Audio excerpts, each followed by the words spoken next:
Hello, my name's John Wadsworth. I'm a professional astrologer and I'm standing here on a beautiful sunny day by the River Avon in Wiltshire and just contemplating a very powerful astrological alignment that is approaching us on the new moon on the 5th of June 2016.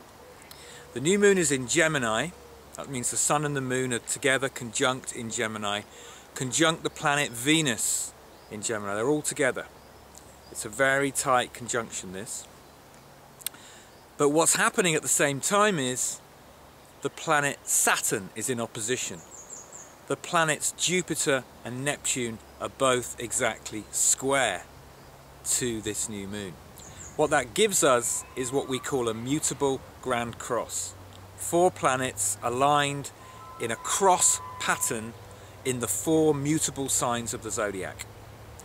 Grand crosses are famous and slightly notorious for the intensity of the energy that they carry.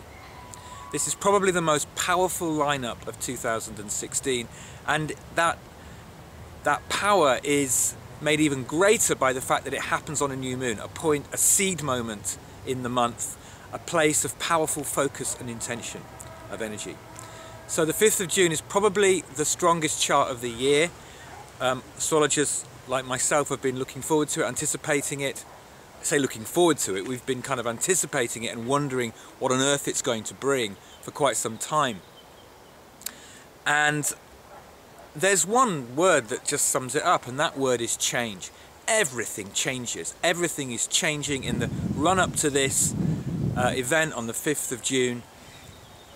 You can see the mutable energy gathering because these are outer planets, Jupiter, Neptune, Saturn. These are planets that carry with them a lot of power. They take a long time to align.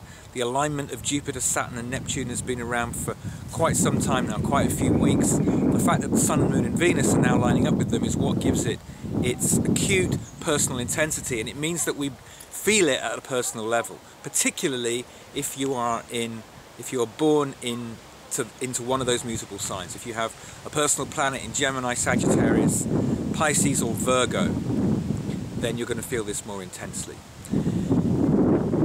Let's see what we've got. So the Sun, Moon and Venus, okay?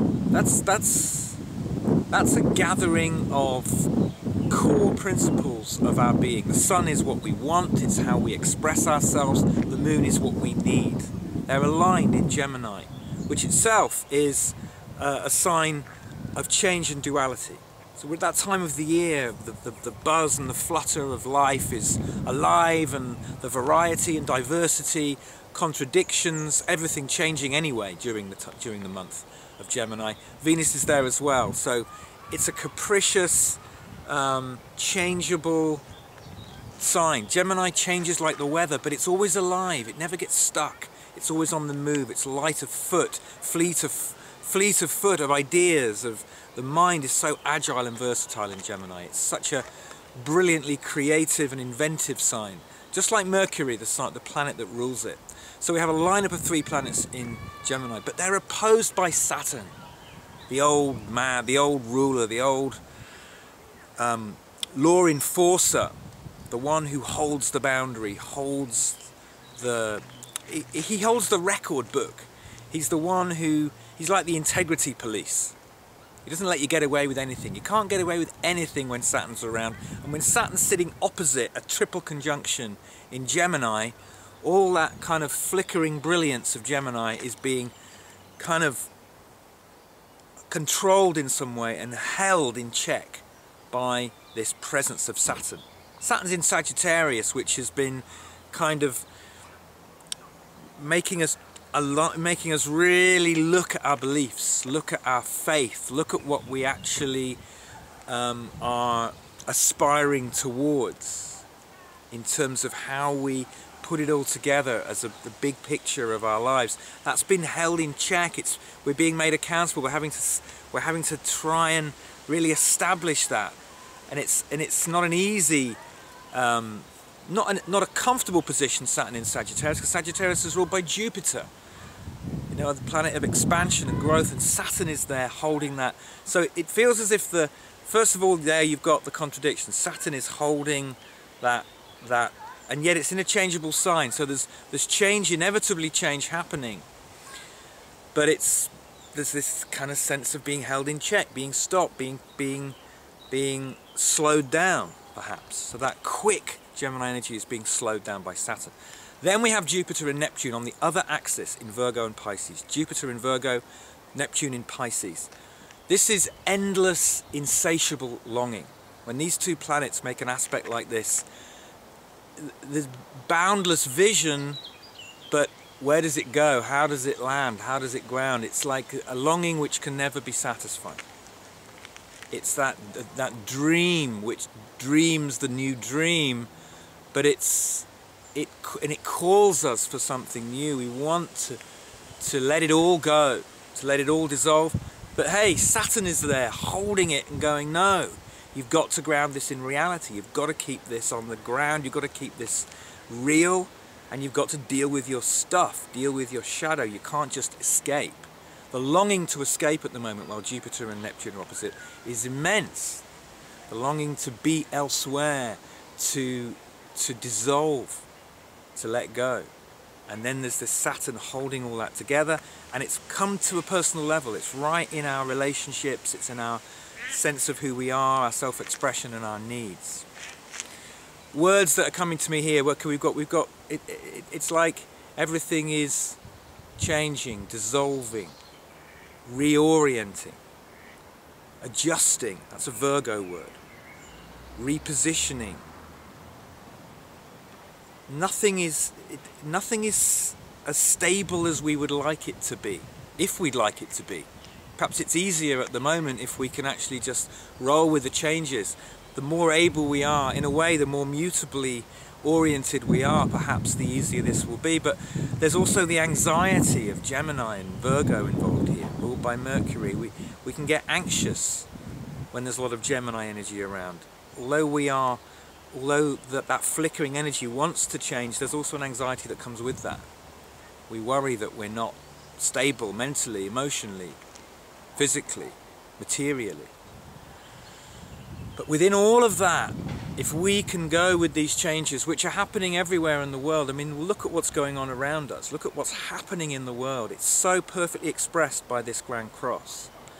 So perhaps we also here, and perhaps the Neptune-Jupiter opposition also gives us access to this sense of, wow, I'm not alone in this. This is something that we're all experiencing. We're having to just roll with it, to go with it, to let ourselves, in a way, be just taken with these changes, and just keep seeking ways to dissolve the controls that we try and impose without abandoning ourselves.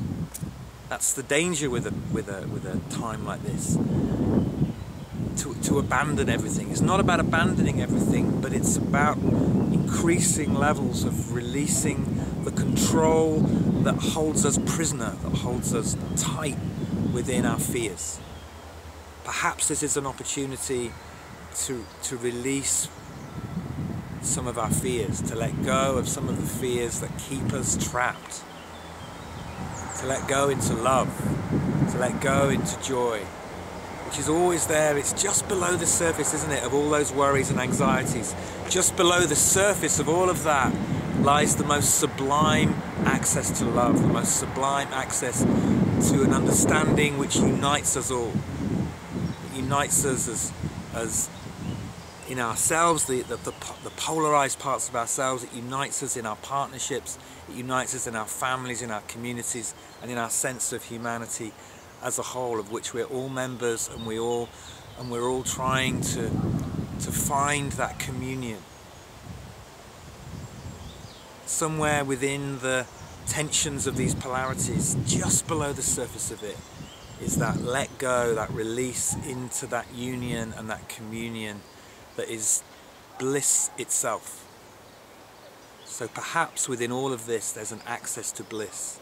Sometimes when we can really confront the most difficult truths, and we can really look at the way that we are stretched like this, in this way, and the way we can be honest with that, and just go, you know, this is such a struggle. This is pulling me in all directions, and to let go into that somehow, to release it, to find what's always there, the deep, deep, deep love that lies beneath all of it and is always there and accessible to us. I leave you with that. Blessings on this Grand Cross, blessings on this new moon. You can find out more about my work at www.kairosastrology.co.uk. We'll be having a gathering on the evening of the 5th of June, just outside of Glastonbury, to try and embody these energies somehow and to go on a journey to explore them. I offer one-to-one consultations as well. I offer courses and workshops on astrology. I've been teaching now for 15 years, practicing for 25 years. I bring a lot of experience to what I do, and I hope we can be in contact, and I hope you keep watching these videos, and I hope that they inspire you in some way. Thank you.